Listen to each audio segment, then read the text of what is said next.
গলা ফাঁসিয়ে দেয়। এদিকে বাহিরে ব্ল্যাক ড্রাগন কমান্ডোরা একে একে চাকু দিয়ে বাকি মেশিন গানারের গলা ফাঁসিয়ে দিতে থাকে। আর ইঞ্জিন রুম থেকে সকল ক্রুরা বের হয়ে সামনে যাকেই পাচ্ছে তাকেই রড দিয়ে মাথা ফাটিয়ে দিতে থাকে। এদিকে জলদস্যুদের হাতে রাইফেল থাকলেও তারা গুলি করতে পারছিল না, কারণ ফায়ার যদি ট্যাঙ্কের কাছে হয় তাহলে পুরো জাহাজটাই উড়ে যাবে। সেখানে শুরু হয় অস্থির লেভেলে মারামারি। কেউ রড দিয়ে পিটিয়ে, আবার কেউ বা চাকু দিয়ে পেট ফুরি গলা ঘাড় ফাঁসিয়ে দিতে থাকে। এদিকে এক জলদস্যু জাফরকে ধরে ফেলে আর তাকে প্রচন্ড মারতে শুরু করে। আর এই ব্ল্যাক ড্রাগন কমান্ডো ফোর্সের ক্যাপ্টেনের সাথে শুরু হয় জলদস্যুর গ্যাং লিডার এব্রার কঠিন লড়াই।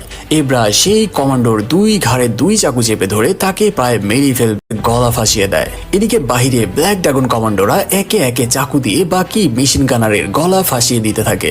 আর ইঞ্জিন রুম থেকে সকল ক্রুরা বের হয়ে সামনে যাকেই পাচ্ছে তাকেই রড দিয়ে মাথা ফাটিয়ে দিতে থাকে। এদিকে জলদস্যুদের হাতে রাইফেল থাকলেও তারা গুলি করতে পারছিল না, কারণ ফায়ার যদি ট্যাঙ্কের কাছে হয় তাহলে পুরো জাহাজটাই উড়ে যাবে। সেখানে শুরু হয় অস্থির লেভেলে মারামারি।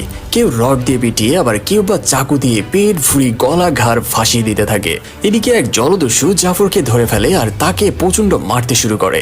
আর এই ব্ল্যাক ড্রাগন কমান্ডো ফোর্সের ক্যাপ্টেনের সাথে শুরু হয় জলদস্যুর গ্যাং লিডার এব্রার কঠিন লড়াই।